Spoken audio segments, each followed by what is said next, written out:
Welcome to Not So Quiet on the Western Front, the podcast where we lift the lid, bust the myths and explore the incredible history of the First World War. I'm Dan Hill, a military historian and battlefield guide specialising in the history of the war on the Western Front. And I'm Dr. Spencer Jones, author and senior lecturer in war studies at the University of Wolverhampton. In this episode, we'll take a look at the fascinating story of Australian troops on the Western Front, from their earliest combat at Gallipoli to their initial fights at Fromelles and Pozieres, through to their final experiences of the war in September 1918. We'll study one of the finest fighting corps of the entire First World War. Well, hello Dan, another episode, and one that I'm personally very much looking forward to recording, about a formation that we've referred to many times over the course of the podcast. And although the introduction has stated upfront Australians, what we're actually referring to is, of course, the ANZAC Corps, which is Australians and New Zealanders, and their story on the Western Front, and it is the Western Front which we'll be focusing on today, is really a fascinating one because it is the epitome of the learning curve for a fighting formation, going from a very difficult start to ultimately becoming, as the introduction stated, one of the finest units on the Western Front. Yeah, hi Spence. It's going to be a really interesting subject once again, one that's been really popular and a lot of people requesting that we cover it actually. And I think it's high time as well. And this may well start a small series where we go about looking at other nations and their contribution to the fighting on the Western Front. Plenty of those to choose from. And why not start with the ANZACs? Fantastic story. Really, I think in many senses, you could say punch above their national weight in the Great War. And I think this is generally understood by most with an interest in the First World War. But to what extent that's true, I think, is the more interesting question. There's lots that we can look at. And of course, we're going to cover the major actions that the Australians were involved in, particularly on the Western Front. But of course, we need to start off somewhere. And that somewhere is, of course, going to be the Belle Epoque that existed in pretty much everywhere, including Australia, really, in 1914, because things were changing in a rapid fashion. Australia was really finding its feet on the international stage.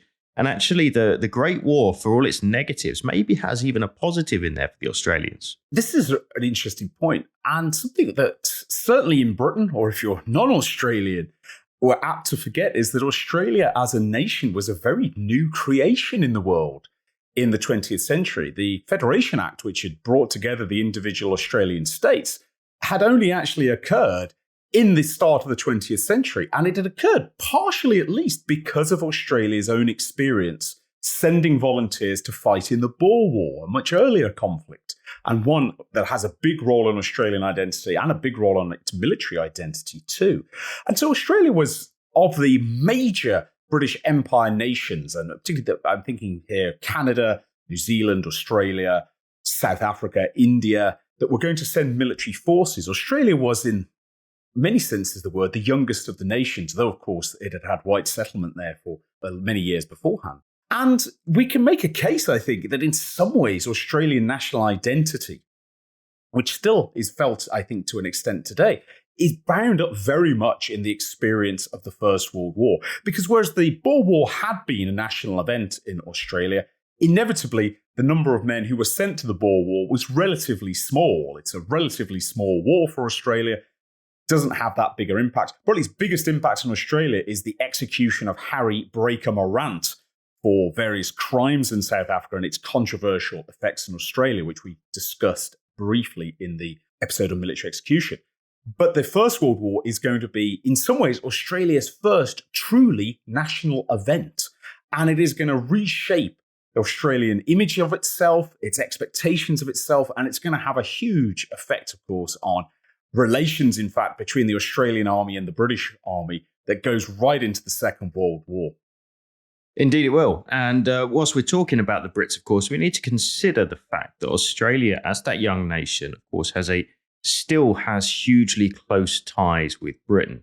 In fact, when we look at the numbers, it's remarkable what percentage of Australian soldiers or soldiers in Australian uniform between 1914 and 18 are actually either British-born or first-generation immigrants to Australia. And it's approaching 40%, staggering numbers. It's actually worth bearing in mind, actually, when wars declared in 1914. I think this is often one of the sticking points, particularly with speaking to a modern Australian audience these days, is, well, why did the Aussie boys have to come over and fight a European war that they had no interest in and no involvement in? They shouldn't have been there in the first place. That's something I've heard before. Not a lot, but it's something I have heard. The question, though, maybe, Spence, is maybe a slightly erroneous one because, of course, the links between Australia and Britain are so close at that time, it's unthinkable that wouldn't happen. This is an important point, that the what we would now call the Commonwealth nations, especially the White Commonwealth, are incredibly closely associated with Britain, much more so than they are today, for example. And the point that there are 40% of the Australian population are British born is a really, really important one. These are men and indeed women who have left Britain for various reasons, but still often retain a great fondness for the motherland. And it's important to understand the mindset in 1914 within the wider empire is very different. This is, though we often refer to on this podcast as the British Army and Britain goes to war, probably we should more accurately say the British Empire goes to war, because there is a psychological strength to the British Empire that is almost unimaginable now. Created by the number of first-generation and second-generation immigrants, created by shared language, created by shared history, which means that for Australia not to join the war in 1914 is actually an outrageous proposition. There's no serious political suggestion that this should be the case.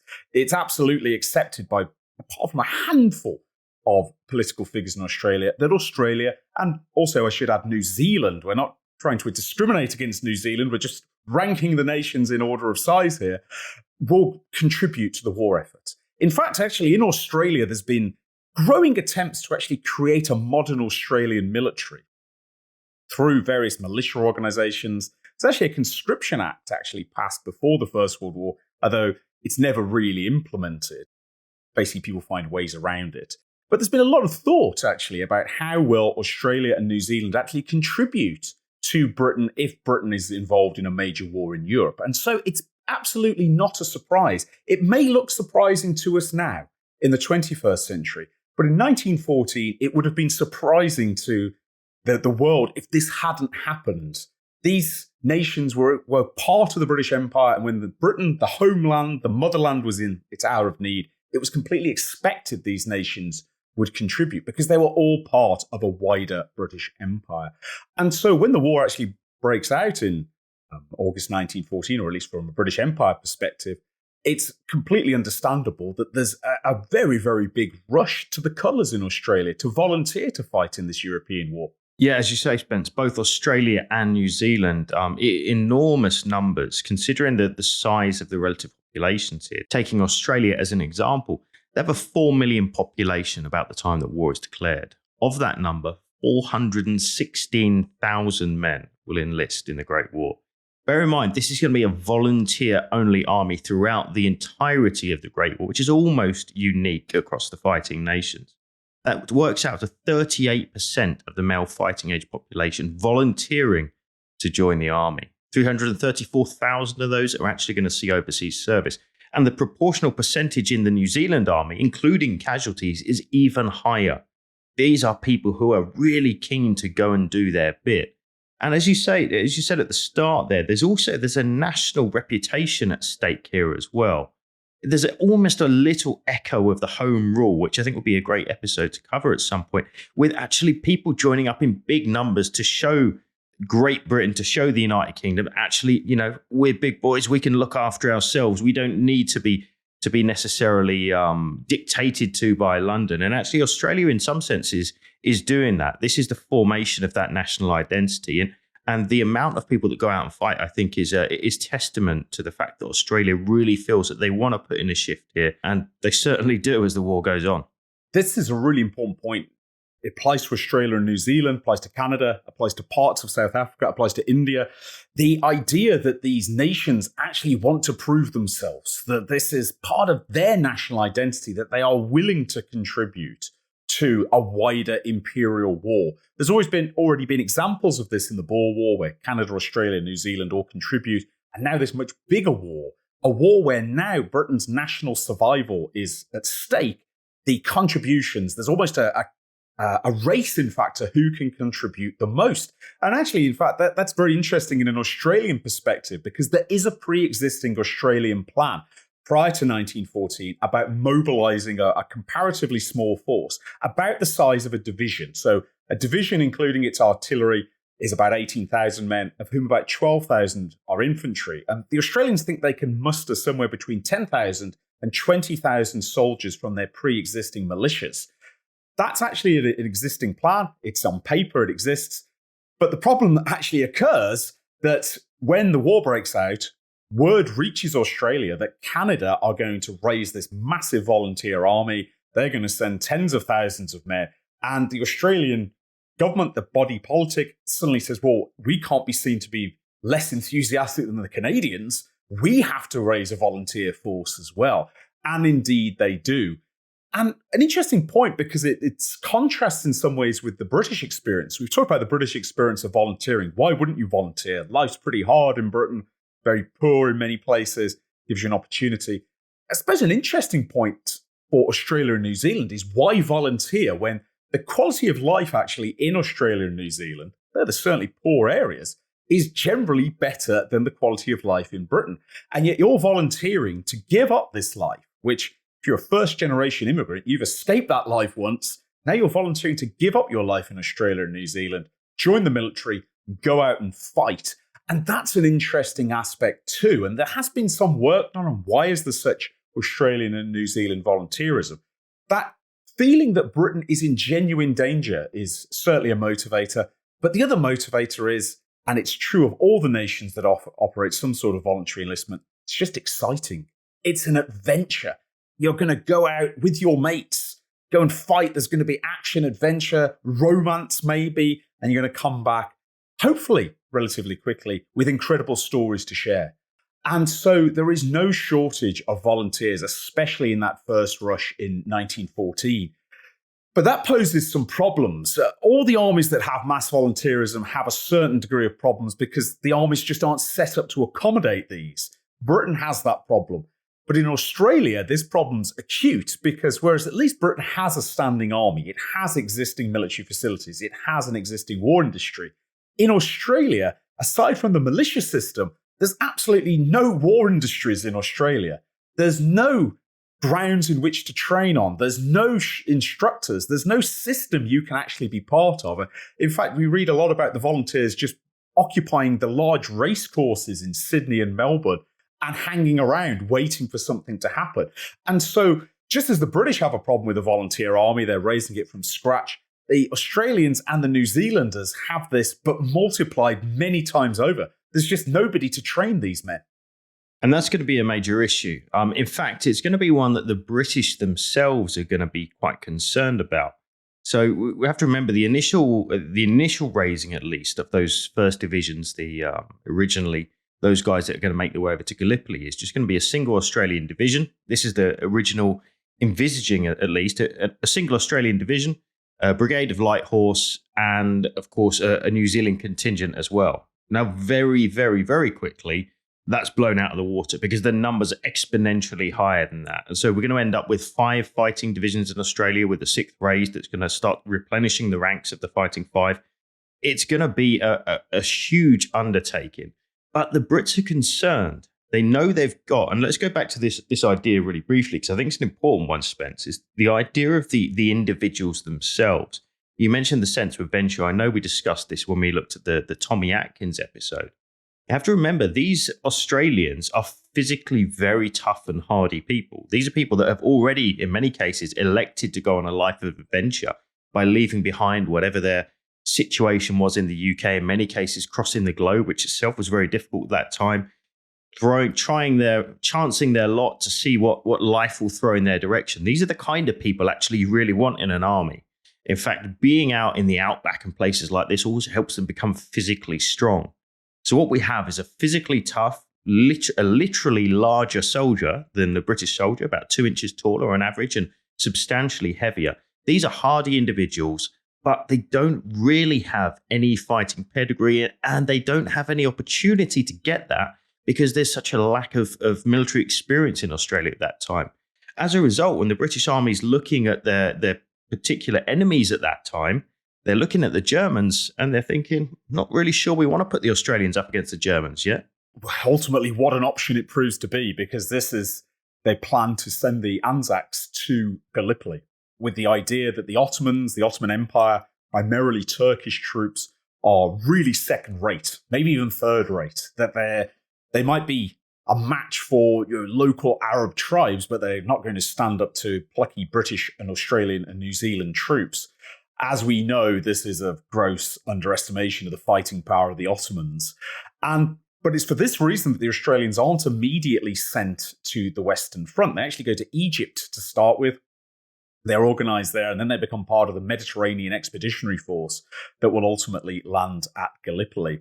Interestingly enough, the Canadians, of course, do come to Britain, spend some time training in Britain, and then go to the Western Front. And one of the reasons for that, as strange as it may seem, is it's assumed in parts of the British Army, the Canadians will be better suited for the Western Front, which is cold and wet and rainy. That's going to suit the Canadian temperament. They're used to that kind of cold climate. Whereas the Australians and New Zealanders from hotter climes, they'll do better in the desert. They'll be more akin to the desert. Of course, comparison between the shores of Gallipoli and the streets of Sydney or Melbourne, not really a great transition point. But the key point is there's an assumption too that the Australians can really blood themselves. They can learn to fight against a third-rate opponent that their British Army expects to sweep aside, and that will compensate for the fact that the Australian Army essentially has almost no serious training. There just isn't the instruction available, there isn't the time available, there isn't the space available. And although there's more training carried out in Egypt, where there's a bit more space, there's a fantastic photograph I'm thinking of where the Australians and New Zealanders are actually camped at the foot of the pyramids of Giza. And photographs taken of them there in early 1915. And one of the Australians is playing with the regimental mascot, which it will come as no surprise to you is a kangaroo, or a wallaby, I should say. But these men have not been trained. Their officers have not been trained. A handful of Australian and New Zealand officers have been educated in the British military academies. In fact, actually, a New Zealand brigadier actually fights with the regular army in 1914. So there are some Australian officers with the army in 1914. But for the ANZACs themselves, there's pitifully few men who have combat experience, and they haven't really had the chance to train or do anything else. There's this assumption they're going to sweep the Turks aside, and we're not going to cover Gallipoli in this episode because it deserves its own episode, probably its own series or set. But I think we can summarize Gallipoli as a real baptism of fire for the ANZACs. Yeah, even from that very first morning, probably in fact their best chance of success when you get the original Australian-New Zealand landing, which goes in, of course, dawn, genesis of the famous Anzac Day, with the New Zealand Brigade coming in later that morning in an attempt to push on and capture those three ridges, cut the Gallipoli Peninsula in two, and that would have been a very different story. Sadly, missed opportunities on that first day. But there are, in the following 8 months, many opportunities that are taken, and they're opportunities quite simply to learn. The Australian and the New Zealanders, those that come out of the inferno of the Gallipoli campaign, are really going to form the backbone of what's going to later become the various Anzac Corps, which are going to make up the entire Australian-New Zealand contribution in the Great War.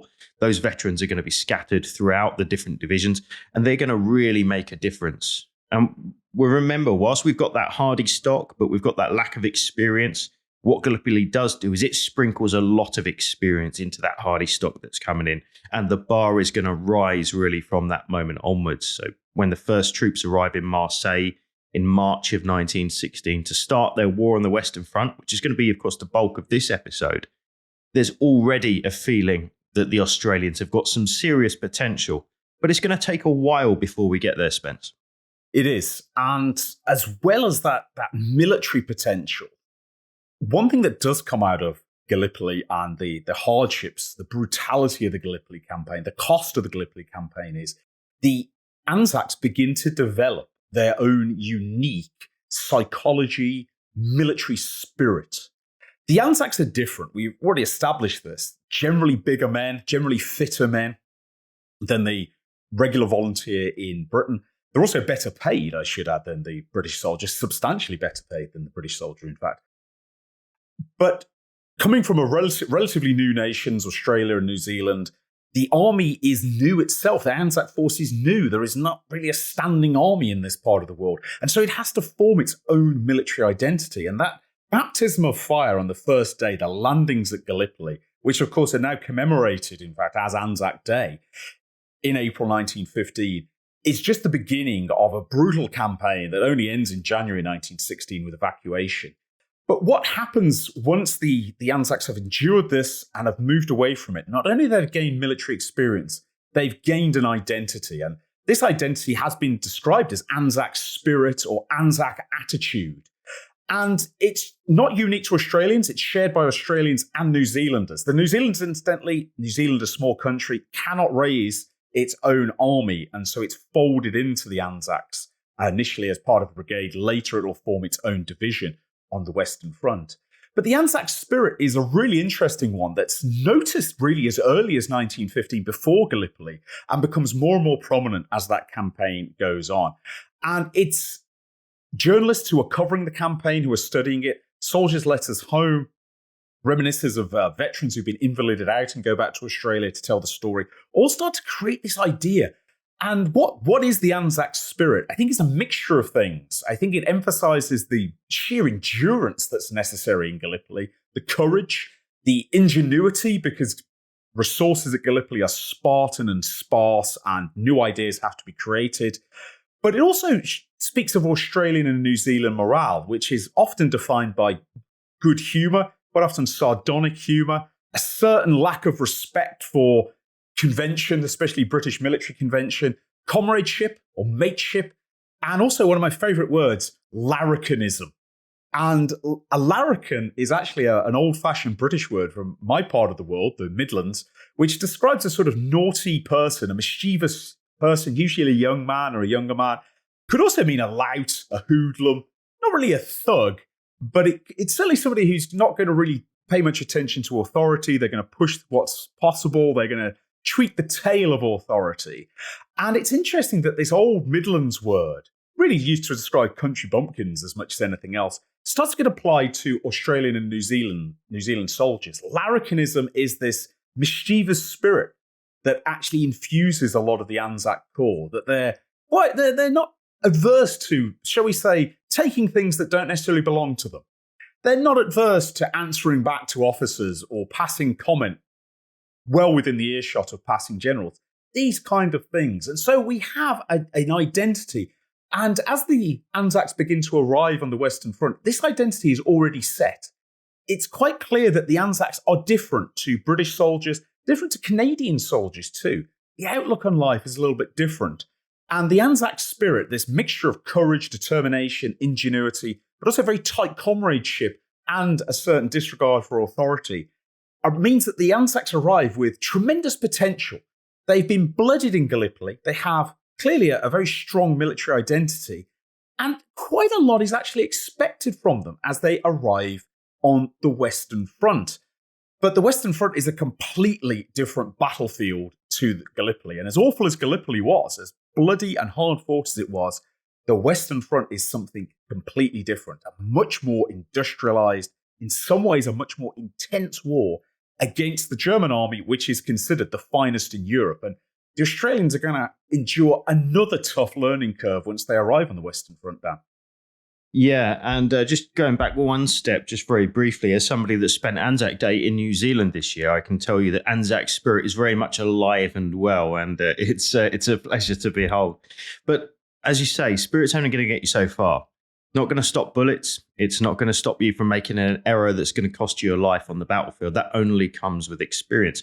And it's a different kind of fighting, I think, which is a really key point to mention here. Fighting the Ottomans is one thing, and very tough it was. But it's not the same as fighting the Germans. It's certainly not the same as fighting on the Western Front.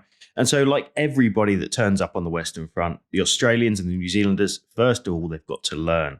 And what they're going to be doing, as almost everybody else does, is they're going to spend a bit of time in what's known as nursery trenches. These are really important. I think we would call them today, I suppose, acclimatization trenches, really. The idea is this is how to learn to live and operate within gunshot in trench warfare. Doesn't necessarily mean attacks, doesn't necessarily mean solid defense. It means just getting by in everyday life. It means learning to walk in a trench, learning to know what to do when you see the first of a salvo of shells come over, learning how to operate, keep yourself healthy, keep yourself fit, avoid various illnesses and diseases, all of these kind of things. And everybody here has this kind of baptism of fire. What's usually done is that you find units paired, one lesser experienced unit paired with a more experienced unit. So half of a company of the 1st Battalion of ANZACs might go up and they might spend a week in the front line with a battalion of Royal Fusiliers that have been there for a while. And it's a chance to exchange information, learn, and hopefully learn cheap lessons, as we've discussed so many times here. There's always learning lessons. It's whether they're cheap or expensive. That's the important thing on the Western Front. And the Australians, at least for a little while, are going to learn. But unfortunately, needs must also comes calling, because fairly quickly, it's realised that the Australians, they're arriving at a pretty crucial time on the Western Front, because a couple of really big things have happened, and it means they're going to get called on perhaps even slightly before their time. They are. And one of the things that's noted actually of the ANZACs when they arrive is acclimatization is required on multiple levels. They need to get used to the European climate. They've either been in Egypt or at Gallipoli or back in Egypt. And now arriving in France, climate's completely different. You're going to have to get used to that. The terrain's completely different. Everything's completely different. Your considerations are totally different. So there's a physical acclimatization, there's a military acclimatization, and the Australians get a first taste of this. And this is going to be an interesting aspect, because the Australians will eventually become the masters of the trench raid. But in May 1916, the Australians suffer their first trench raid. And we mentioned on our trench raiding episode that one thing all the armies love to do is, if you've got new boys in front of you, a new unit has arrived and you want to test them, you want to put them to the test, you raid them. And the Germans make a big raid on the Australians in May 1916. And they get into the Australian trenches, they cause some chaos, they drag away an officer, a lieutenant, who actually later dies of his wounds, a number of prisoners, cause mayhem as well, inflict a lot of casualties on the Australians, and then get back essentially scot-free. And that's a really brutal way to be introduced to the realities of Western Front warfare. But it also triggers something in the ANZACs. The ANZACs are furious. We've mentioned in the trench raid episode, seeing this, what happens to your friends when they've been killed at point-blank range with really medieval weapons, knives, axes, clubs. It enrages you. And the Australians immediately say, well, we're going to raid you back. And it begins something that the Australians will become famous for later in the war, and that's trench raiding. Australians really adopt trench raiding, much as the Canadians do, actually. And one thing that defines an Australian trench raid is, of all the improvised weaponry that soldiers love to take with them on trench raids, the Australians make a particular weapon their own, and they call it a life preserver. And what this is it's a length of something, could be metal, could be wood, and you put a big heavy object on the end. Engine cogs are particularly favoured. If you can't get an engine cog, you can just put some spikes through it, put some nails through it. You turn it into this really vicious baseball bat-sized object, cricket bat-sized object. The Australians somewhat ironically call them life preservers. You're going to preserve your own life with these. And they are lethal weapons. In fact, the Australians actually get told later on in 1916 that they're killing too many Germans on trench raids, and that the object is to bring back prisoners. But if you hit somebody with one of these, especially if you hit them in the head or the face, you're going to inflict catastrophic damage. And so from that very bloody trench raid they suffer, the Australians are going to build up their own trench raiding skills, which will become important later on in their story. But trench raiding is a good way to blood yourself. It's a good way to get yourself ready for action. But the Australians are about to be plunged into what is then the biggest British offensive of the war, because in July, the infantry will go over the top to begin the Battle of the Somme. And the Australians are actually a reserve army when the Battle of the Somme begins. They're not involved in the assault on the 1st of July.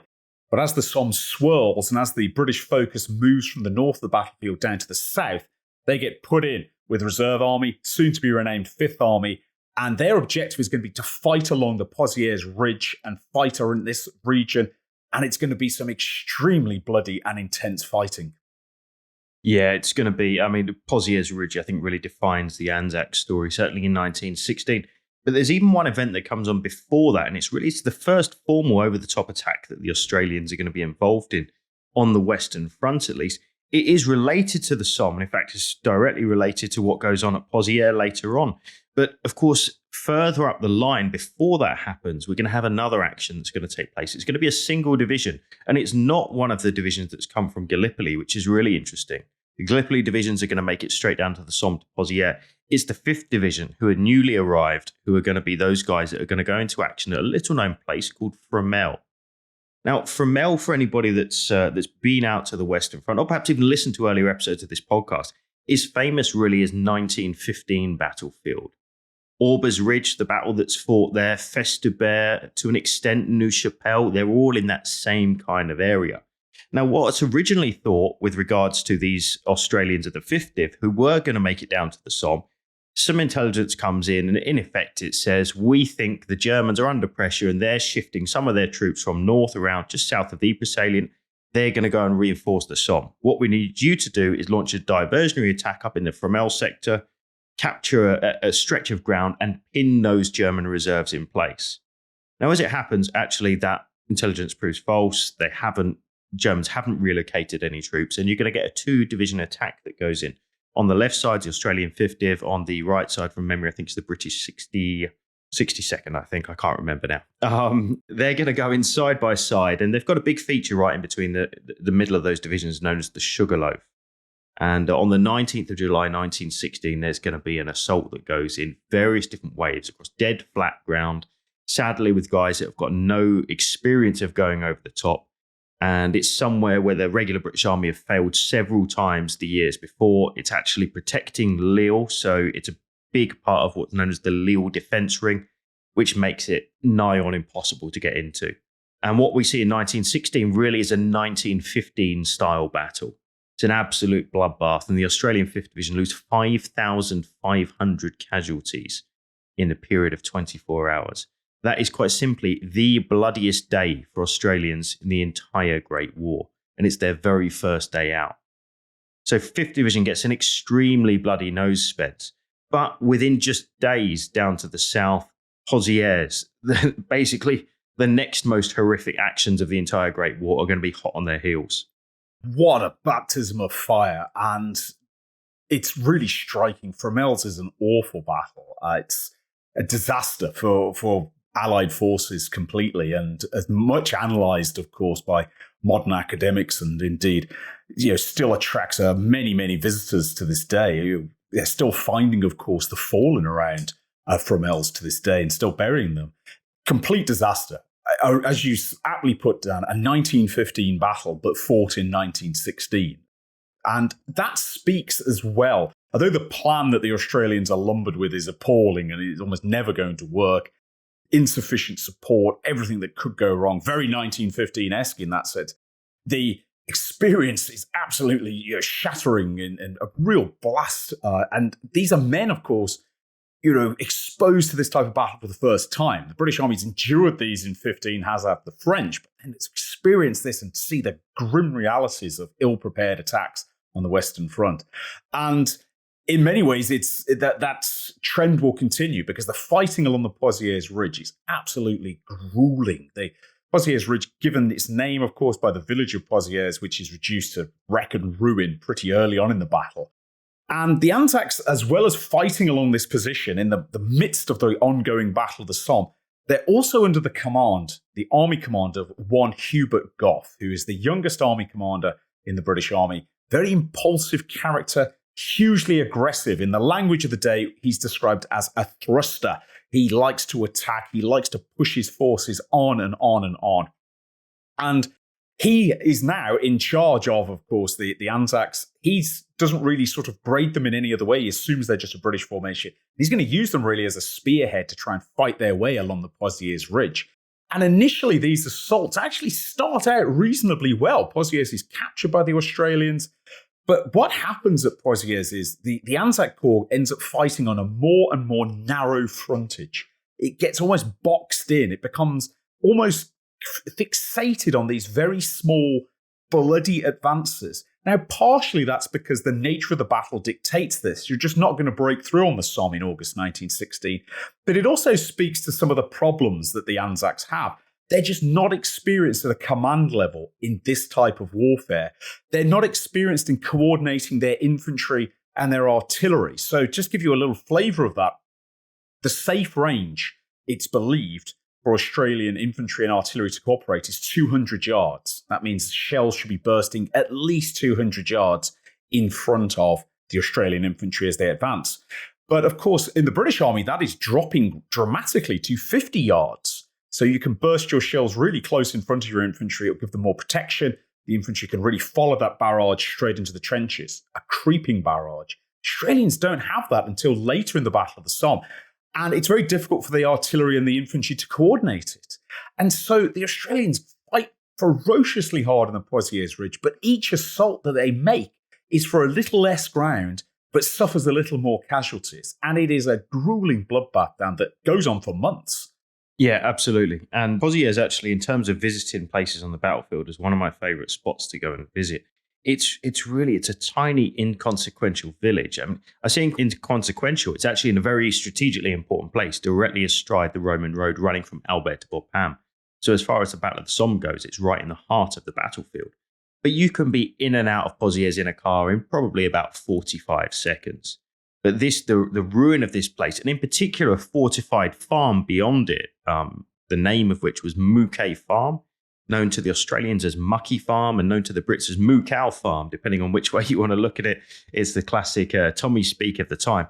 This turns into an absolute bloodbath. And in fact, the one thing that is really noticeable in this, despite, if you like, primitive tactics that are slightly behind the curve, is that actually when in the fight, and particularly in German trenches, OG1 and OG2, which are the famous pair of trenches that protect Pozieres and Mouquet Farm, once within those trenches, the Australians fight extraordinarily well. Anzac troops are always known for having a fairly aggressive spirit. And in fact, this is probably the first glimpse that British High Command get, that they've got something that can be really used as an attacking formation going forwards. And really from this point onwards, we're going to see more and more of that right up to September of 1918. But there's still that naivety here. Lessons are being learned, but they're expensive lessons. And it's not really until we get into 1917 that we start seeing as well commanders that are Australian rather than British commanders that have been taking over formations and doing what they can do, which I think is perhaps part of the story of Brits using Australians wastefully. I mean, I'd love to hear if you think there's any suggestion of having an Australian senior commander at the early point of the war. I don't think there is. There isn't, because though, as I mentioned, there are some Australian officers who've gone through British training prior to the war, that they are not in any way at general command level when the war breaks out. The highest ranker is a brigadier, and you're not going to put a brigadier in charge of a divisional or even larger sized formation. And so there just isn't anybody Australian or New Zealand born who can do it. But secondly, it's not really expected that will happen in 1914. The Australian government actually expects a British commander to be placed in charge. There is a suggestion that Edward Hutton, who's done a lot to organise the Australian army prior to the First World War, is placed in charge. He isn't. He's actually loses out politically. But there's no real prospect of an Australian-born commander until the Australian officers have proven themselves in battle. And one thing that the Somme does do, if you can say as a positive experience for the Anzac Corps, difficult to use that phrase given the intense fighting here, is a new generation of Australian officers and leaders emerges from the inferno at Pozieres and starts to step up and starts to take command. And something else that I think is worth mentioning is almost a negative aspect of the Anzac spirit is the Anzacs are not really very impressed with how they're being treated on the Somme. They're taking heavy casualties. They feel they're being asked to do the impossible, which in some cases they are. Although, interestingly enough, they're often being asked to do the impossible by their own officers, by Anzac officers. And the Germans note that even on the Somme, Australian prisoners, in some cases, are bitter about British High Command, are bitter about how they're being used, are bitter about how they're being moved around. And you can sort of see why, given the intense experience they have at Fromelles and Pozieres. And the British High Command, from their perspective, are not very impressed with how Anzac Command handles its formation. And it gives rise to a famous, though possibly apocryphal, conversation between Douglas Haig, in charge of the British Army, and William Birdwood, who's in charge of the ANZACs, where Haig, frustrated at how the ANZACs are performing on the Somme, rages at Birdwood, "You're not fighting Bashi bazooks now." Bashi bazooks, a type of Turkish paramilitary unit, literally means cracked head or damaged in the head, who were used to terrorize the local population, but otherwise were pretty useless for any kind of war purposes. Of course, this is a very bitter comment on the Gallipoli experience. May not be true, maybe an apocryphal story, but it reflects, I think, a general sort of frustration with how the Australians perform, which is actually completely unfair. They're being asked to do really difficult tasks. And the misfortune, I think, of the ANZACs at the Somme, and indeed shortly afterwards, is they keep getting asked to do the impossible. We've heard about Fromelles, Pozieres, this absolute bloodbath, a meat grinder along that ridge. And their next battle in 1917 is perhaps, Dan, the worst of the lot. Yeah, and there's a lot to choose from when it comes to claiming that particular title. Worth pointing out, Spence, whilst we are talking about being asked to do a lot, we should also mention here they're not been asked to do any more than most British units at this point in the war, who are also being asked to do a lot. Everybody's getting asked to do a lot at that point in the war. So it's not that they're at this point being singled out, but they do have a run of pretty bad luck coming up in terms of places they're going to go. And actually, one of them is a result, really, of the Battle of the Somme. In fact, it's the German withdrawal to the Hindenburg Line as a result of the Battle of the Somme. So Germans basically want to straighten out their line. They want to shorten the area of line that they're holding. So they're going to pull back to a pre-prepared position, which is very heavily defended. And one of the linchpins of that is going to be a little village called Bullecourt. And in 2 attacks over a period about a month apart, there are going to be 2 ferocious assaults, both of which involve Australian exclusively units who are going to be going into the attack. And I think one of the real shames about Bullecourt, one of them is just terrible miscommunication, and it really impacts the infantry badly. Particularly when it relates to tanks. And this is something of a hangover for the Anzac Corps, because they're going to have such a bad experience with fledgling tanks in 1917 at the Battle of Bullecourt.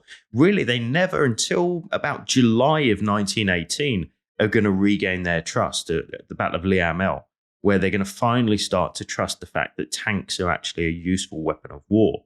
But at the first assault of Bullecourt, and again in the second assault, tanks are due to come in to offer support. As a result, there's a reduced artillery bombardment. We know the story by now as far as this goes. The tanks don't turn up. It's snowing. The weather's horrible. Infantry goes in alone. Tanks can't get anywhere and get smashed to pieces.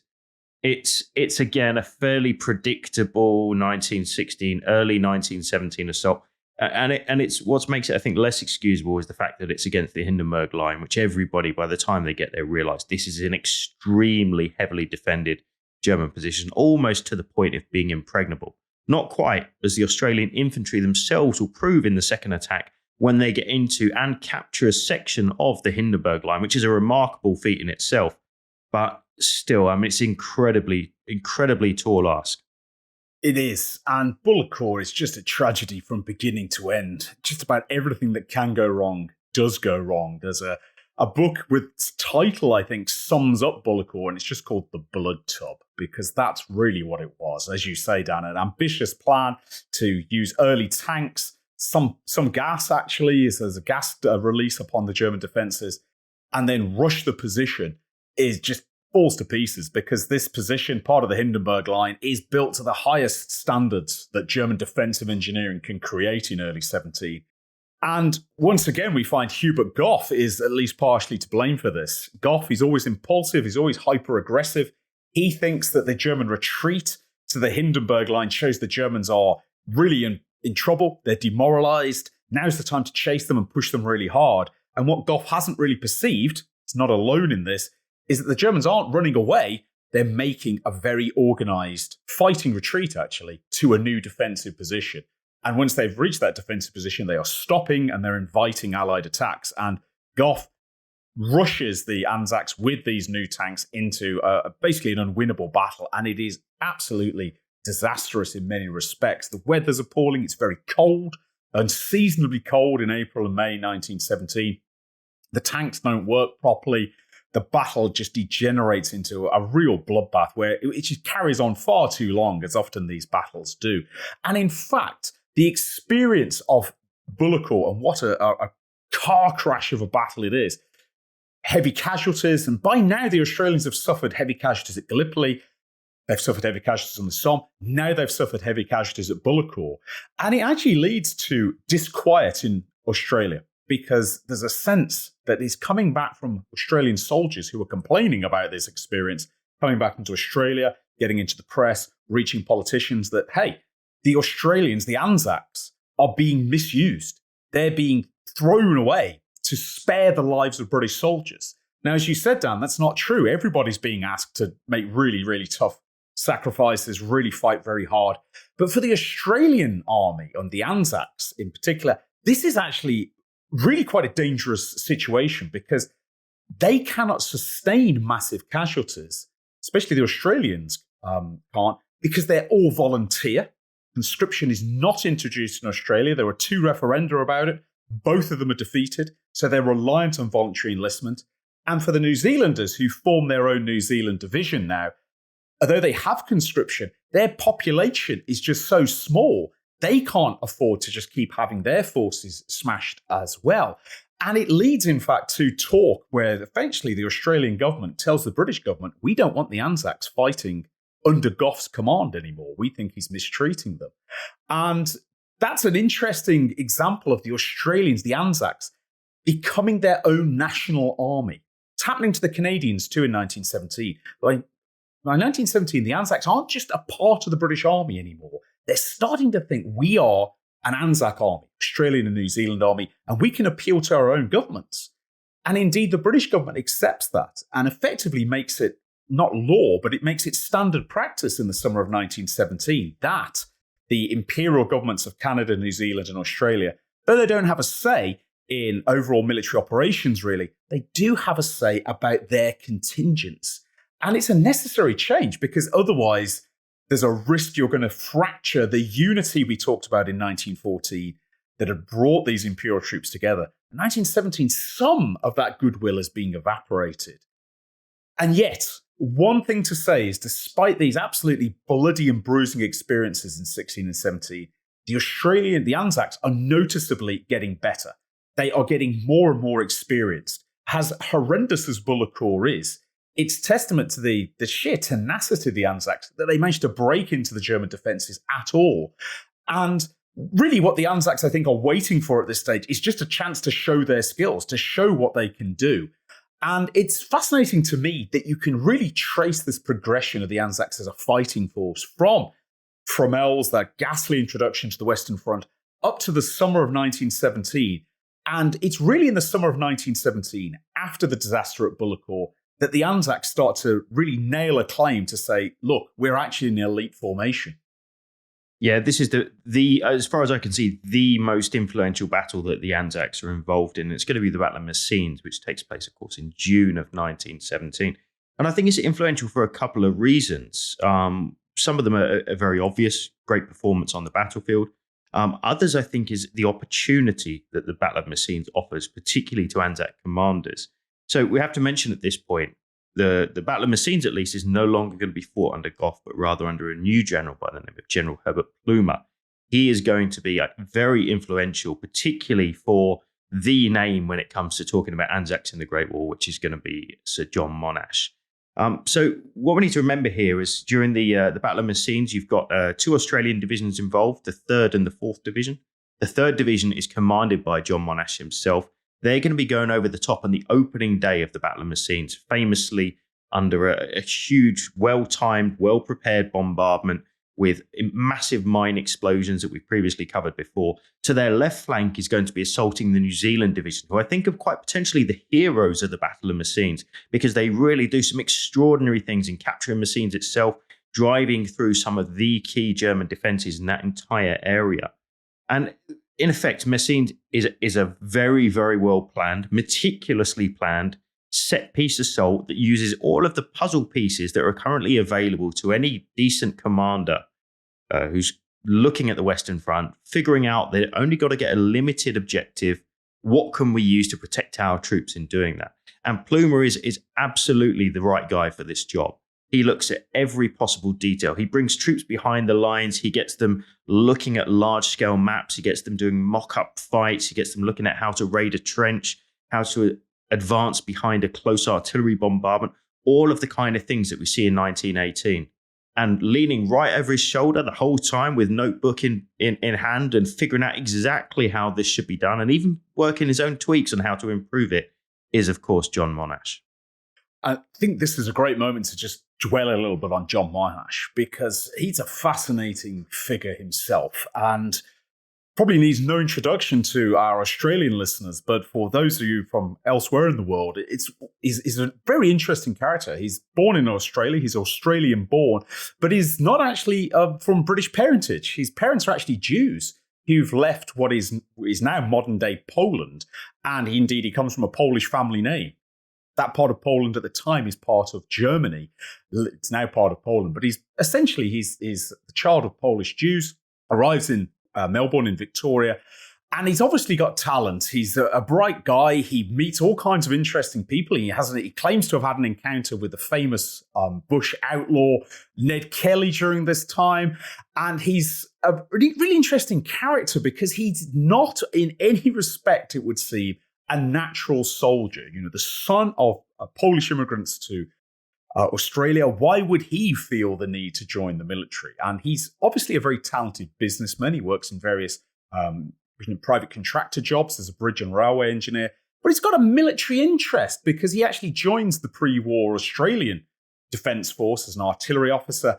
And he actually stays with them for years and he moves up the ranks. And at the very start of the war, when Australia goes to war, he's actually appointed chief press censor. It's obviously very intelligent. He doesn't want that. He wants action, and he goes out pretty early on with the Australians, and he works his way up the ranks. So you have this man who is a pre-war part-time soldier. 1914, he becomes a brigadier, and then fights all through Gallipoli, fights all through the Western Front, becomes a divisional commander.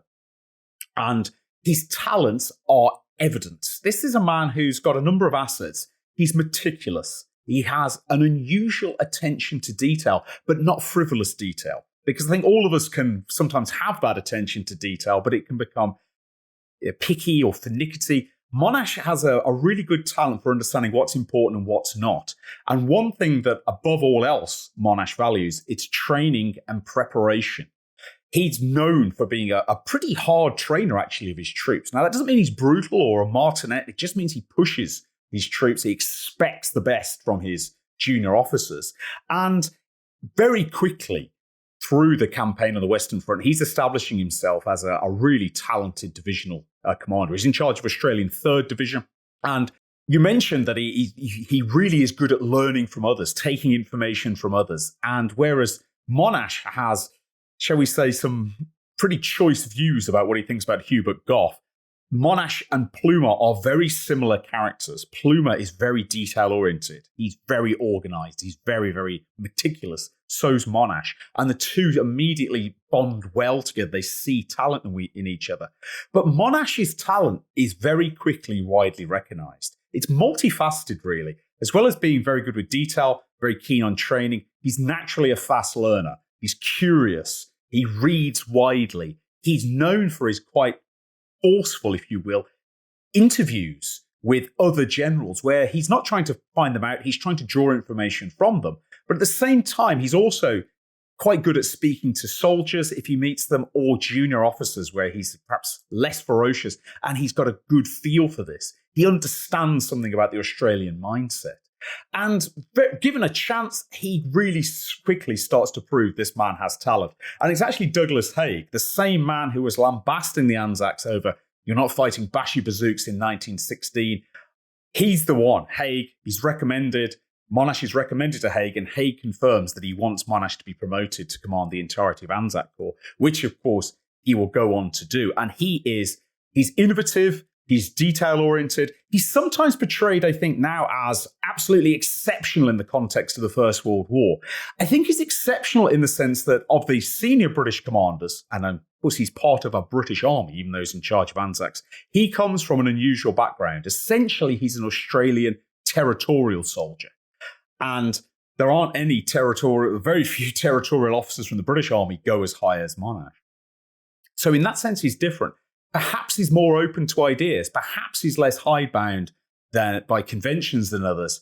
But for me, Dan, I think he's just got what Karl von Clausewitz described as the sensitive fingertips, an ability that Clausewitz believed Napoleon had and that all great commanders possessed. And that's an ability to read a battle, sense a battle, and read an army as well. And I think Monash is a perfect fit for the Anzac Corps, especially by the time he moves from divisional command to corps command, because by 17, and I think we're going to discuss this a little more in a moment, the Anzacs are becoming an elite formation. Now, he's played a role in forming this, but he also, effectively, he's taking a very finely honed sword into his hand in the form of the Australian Corps.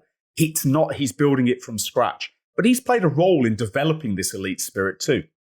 Right, absolutely. And if you were to ask any corps commander in the British Army by the middle or late end of 1917, which corps they'd like to command, which corps would help them look best, the Anzacs is going to be right at the top of that list, because by now they are showing real spirit in the assault, particularly in the attack. This is what the Australians and Canadians to an extent are noted for. In fact, the Germans on the 1st of January 1918 give a really interesting account prior to the spring offensive, where they talk about I think we've covered it once before in here, we talk about the ranking of British divisions on the Western Front, and they give basically a rating from 1 to 5 to Australians, New Zealanders, all British divisions, etc., etc., etc. And I think 3 of the Australian divisions on the Western Front at that time are ranked number 1, i.e. an outstanding division. The New Zealand division itself is ranked number 1, and all of the Canadian units are, along with a scattering of the elite of the British Army. So if you're going to be a corps commander and you want to look good, you want to command good troops, and that's exactly what Monash is going to do. He's going to command them next in a very serious and difficult situation, which of course is going to be the middle phase of the Third Battle of Ypres, in particular the assault on the Broodsind Ridge, which we could certainly go on for a very long time about. Sadly, time does not allow it today, but what a brutal baptism of fire that one is. And I mean, Spence, what can we really say to sum up the Australian and New Zealand contribution in Third Ypres? Well, Third Ypres is just such a bloodbath. We, of course, covered it in its own episode, and we could easily dive deeper into this and look at individual periods. But the Broodsind Ridge, it sounds a formidable obstacle. But like most of the ridges around Ypres, if you were to walk across it, you probably wouldn't notice you crossed it. It's not at all obstacle in any way, but it is tenaciously defended by the Germans. And by the time the Anzacs are assaulting around the Broodsind Ridge, Passchendaele has become just this flooded nightmare, that is so evocative of the First World War. Mud, deep water, constant rain, soldiers asked to advance with your kit and equipment over ground that is dragging you under with every single step you take. And the entire British Army, Anzacs, Canadians, British forces, all suffer a grueling campaign at Third Ypres. But one thing that comes out of this from an Anzac perspective is this, and it strikes me now, even reading about this, the battles around the Broodsind Ridge, is the sheer tenacity of the Anzacs to push themselves on and drag themselves, some cases literally drag themselves by their hands over this muddy, shell-stricken ground, take the German positions at point-blank range, Germans fighting from, in many cases, pillboxes or shell holes. And one thing too, as well as that tenacity is, although it's grueling fighting, is when you look at how the Australians are fighting, it's a lot more sophisticated and technical than how they were fighting a year earlier down at Pozieres. Back then, the Australians still had a lot to learn about Western Front warfare. What we see at Third Ypres is they've learned those lessons. And the brutal fighting is as much to do with the ferocity of the opposition, very determined German army, and the appalling conditions. But coming out of Third Ypres, although the Anzacs are blooded and exhausted and rather battered, they can really come out of this with their heads held high. And they've been noted, of course, by the British Army about the sheer tenacity they've shown fighting through this. It's a ghastly battle, but the courage of the Anzacs is impossible to deny. Yeah, and I think they get what would have been planned as a well-deserved break, actually, following this period, because they've been involved in some heavy fighting for a long time now. There's also starting to feel a bit of a pinch in terms of numbers at home, particularly with the Australians starting to dwindle somewhat. And, you know, the powers that be are really struggling to replenish the ranks back to full strength. New Zealanders a slightly different story. But it's worth pointing out, by the time you get to 1918, everybody needs a breather. There's been a lot of change going in the latter months of 1917.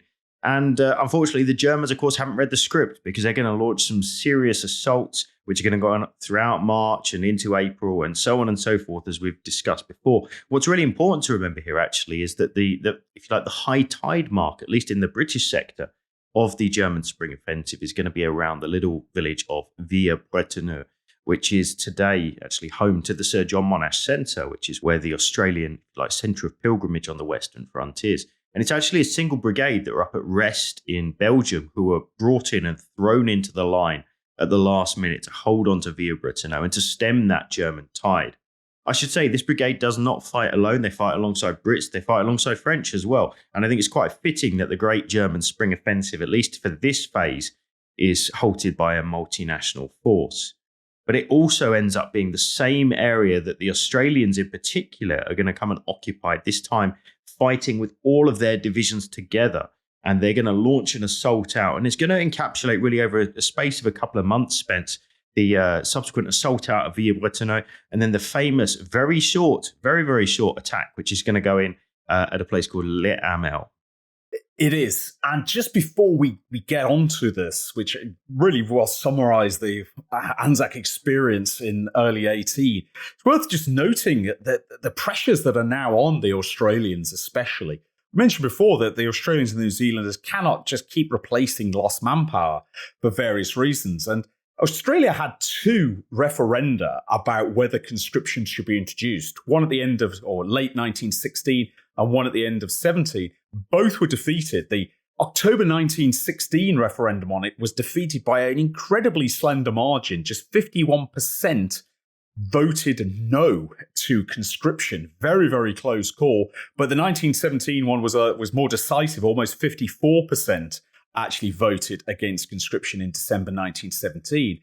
But the ANZACs were actually reorganized at the end of 1917. The old ANZAC Corps, first ANZAC Corps, would actually become the Australian Corps, and it became all Australian, whereas second ANZAC, which included the New Zealanders, actually became British 22nd Corps instead. So now you have not just an ANZAC army, you have a distinctively Australian Corps. And of course, the issue of this and the issue of how this is going to function is an interesting one, because there is very much a dwindling pool of manpower back in Australia. Incredibly, volunteers are still coming forward right till the end of the war, but they're in fewer and fewer number. And so when we consider everything the Australians have been through in 16, 17 and 18, and we consider some of the other pressures on the Australians, like the fact it's impossible as an Australian to go on leave and go home to Australia. If you're severely wounded and you're discharged, well, that's your ticket home. But otherwise, you're only going to be given a maximum of 2 weeks leave. You're just not going to have time to get to Australia and back. And so you're going to have to spend your time in Britain. So you've spent years out either in Egypt, Gallipoli, the Western Front. You've not gone home.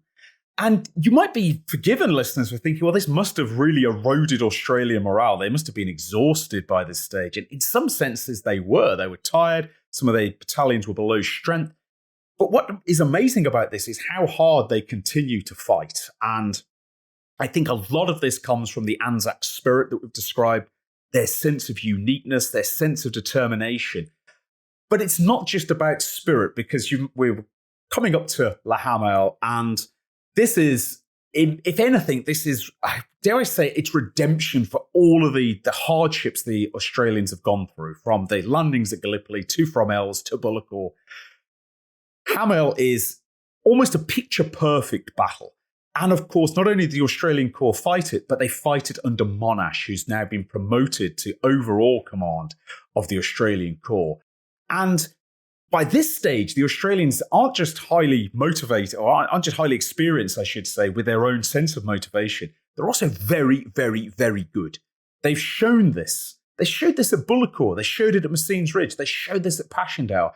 And really at Hamel, for the first time, they're going to get a chance to actually have, dare I say it, a fair fight, or even perhaps a fight that is in their favour against the Germans, because Hamel's a little different to the previous battles. Of course, it comes at the end of the Spring Offensive.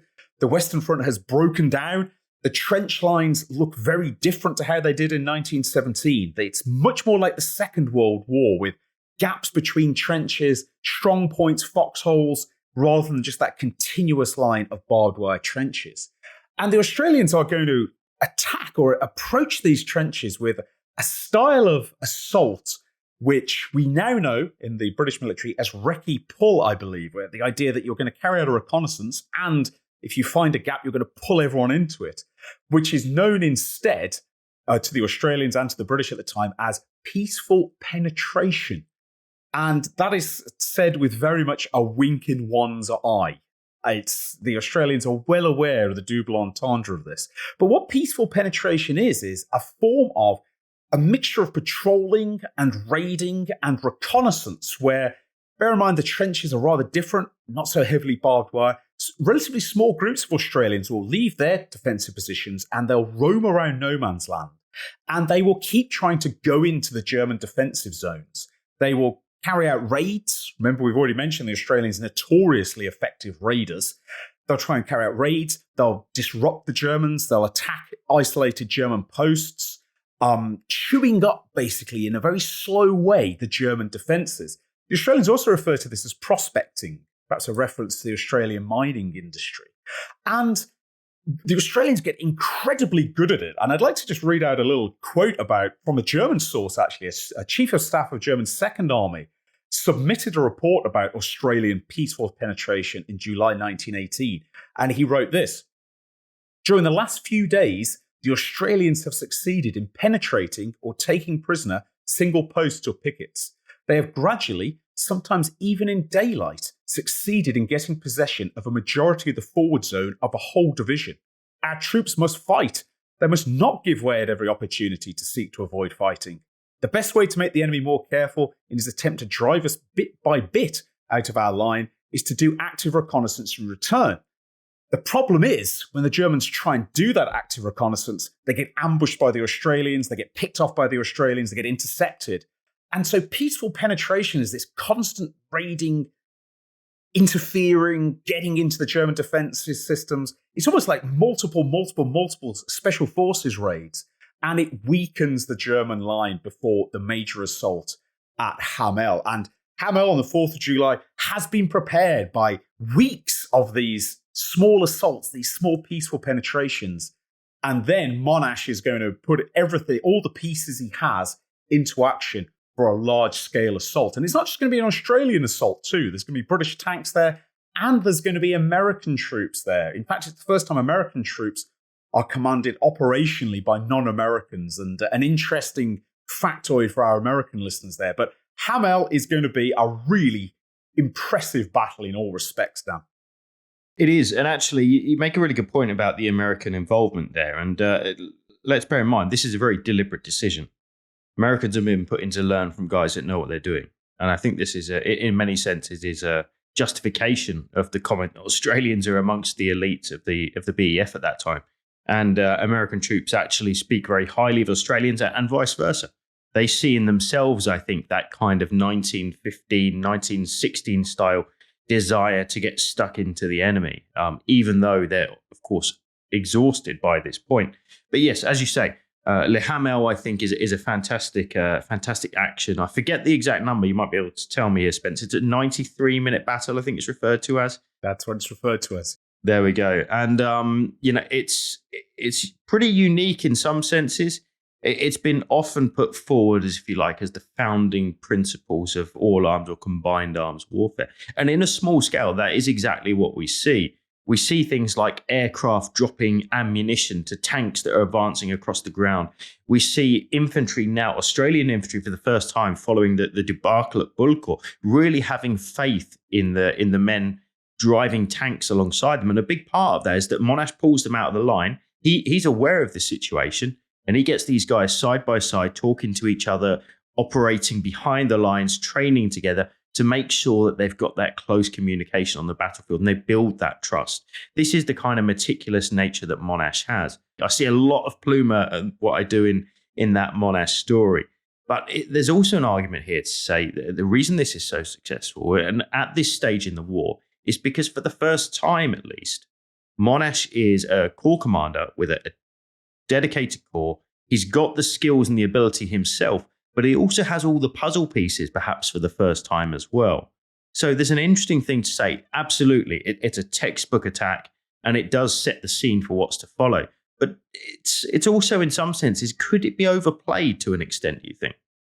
This is a $1 million question, Dan, and I'd be interested in our listeners' thoughts. Let us know in the comments or send us an email on this topic, because in some ways, Monash is at the perfect time and the perfect place. The Western Front has broken up.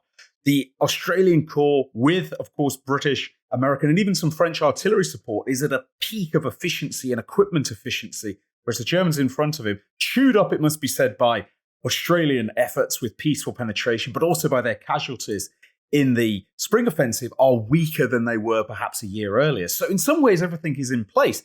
But let's not forget that the Germans are still an incredibly hard-fighting force, as they'll prove throughout the summer and autumn of 1918, fighting on the defensive. And I think I've come to believe, in fact, that this battle is in many ways a masterpiece, because it's one thing to say, okay, all the elements are in place, all the puzzle pieces are in place.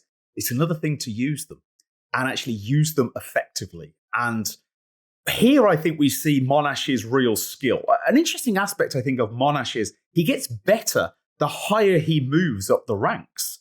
His attention to detail, which I've mentioned earlier, is so meticulous, and his energy in planning really comes to the fore once he's in a position to actually organize this. And we mentioned it's a 93-minute battle. Monash had calculated it would take 90 minutes. So he's only 3 minutes out.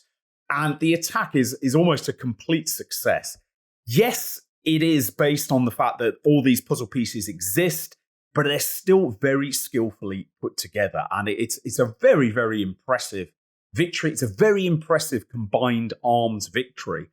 And we can certainly play around with this. And certainly I know some Australian authors have said this is the moment the 100 days start. This is the beginning of the end for Germany. I think Amiens is an even more impressive victory because it's on a much, much larger scale, far larger scale, and really does put the Germans on the back foot. But this is still a tremendous battlefield victory. And it shows what Monash can do when he's got the opportunity. And of course, he's going to go on and do even more as well. He is. And so, of course, are the Australians. And really from this point onwards, well, from the 8th of August onwards, the following month, the Great 100 Days Offensive is going to start. And it's ultimately going to spell the doom of the German army. It's also arguably going to spell at least the operational doom of the Australian forces. Not the New Zealanders, but Australian forces. Because by the time that we get to really the middle of September, you're going to start to see very, very tired Australian troops. In fact, very low numbers as well. The last major action of the Australian Corps at that point in the Great War is going to take place. I think it's a bit of a crowning achievement as well. It's going to be, of course, the famous assault just outside the town that's been long German held, really for the entirety of the Great War, town of Péronne, and the prominent high ground above that on the banks of the River Somme, known as Mont-Saint-Quentin. And it's really by this point, Monash and the Australians and everybody else, the Germans, of course, too, are utterly exhausted. And really, it's that final push, the final hurrah, as far as the Australians are concerned, to grab the high point north of Péronne, which basically makes Péronne untenable from a German point of view. And there's probably my favourite line related to Australians in the Great War goes related to a conversation in which Monash outside Mont-Saint-Quentin is looking to try and scrape together enough troops to attack and knock off this German garrison, who are tenaciously defending one of these really crucial bits of high ground. Monash is talking to Rawlinson, and he proposes a plan to assault with the troops he's got available. And Rawlinson's famous reply was, "So you think you're going to take Mont-Saint-Quentin with 3 battalions? What presumption! However, I don't think I ought to stop you. So go ahead and try. I wish you luck." And of course, that's exactly what he does. He does. And once again, he has an impressive force that's multinational. And he deals the Germans a really hefty, really powerful blow. There's 5 German divisions actually in position around here. And this is, as you say, Dan, a key position the Germans have occupied for years, very heavily fortified. and they're driven out of it by the Australian Corps and Monash's overall force for a cost of 3,000 casualties, which is still heavy enough. But given the strength of this position, is actually pretty remarkable work. But you made another great point about the Australian. It's almost the last act of the Australians too, because although they do fight and do actually campaign in the 100 days, the Australian Corps is exhausted. It just cannot make up its numbers. And as it's clear to the Australians that the war is coming to an end, it's obvious that this isn't, the Germans aren't going to last. The Germans are collapsing in front of them. Morale in the Australian Corps actually starts to fall, or is noticeably falling, and it's falling because of fatalism. There's some men in the Australian Corps who've been with the Australians since 1914. They've gone through all these terrible battles we've described, and now they sense the war is ending, and nobody wants to be killed in the last few weeks of the war. Nobody wants that, and it's really hard for the Australians. They can't replenish their numbers because they're reliant on volunteers, and even though volunteers are still coming, they're only coming at a trickle. The survivors are exhausted. Nobody wants to be the chap to cop it in the last weeks. And the Australians are really spent by October 1918. There's just not a lot left. But that doesn't mean that Monash is spent, because he again finds himself in charge of a pretty multinational force, including Americans, as we previously mentioned. And he's still in a position to drive the action. But there's a real sense from the Australians that we've done everything we can. We've fought as hard as we can. We've won great victories in 1918. Now the last thing I want to do is be the one to cop it. And though they do fight on, their reputation as a shock formation that you're going to use to smash the Germans, which perhaps they held, certainly after Brunseen Ridge, that's gone. They're clearly worn out. You just can't use them in the same way anymore. And that's, I think, the fact that they achieve all this despite constantly shrinking in number, I think is testament to their own tenacity. And it's testament to Monash's skill in handling them and his wider force. And it's given rise to a persistent sort of legend and rumour that Monash was in line to take over the entire British army had the war gone on much longer. It's almost certainly rumour. British Prime Minister David Lloyd George would probably have liked to replace Douglas Haig. Couldn't find anyone to replace him with. The idea of putting an Australian and a Jewish Australian, Polish extraction, in charge of the British Army in 1918, and that's politically quite hot to handle. But Monash absolutely earns the respect of all his contemporaries, hugely admired, and some great quotes that I think capture something about Monash. A British member of a staff officer from 8th Division described Monash as a great bullock of a man. Though his manners were pleasant and his behaviour far from rough, I've seen few men who gave me such a sensation of force. He was a fit leader for the wild men that he commanded.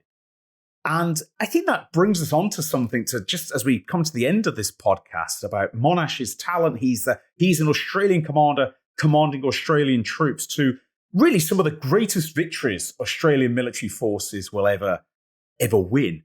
And I'd like to put this to you, Dan, that sometimes, and indeed it must be said, Australian authors during the war and after the war promoted the idea that the Anzac Corps was something completely different, that it was unique, that it was almost a superhuman corps. What do you think about that assessment of them?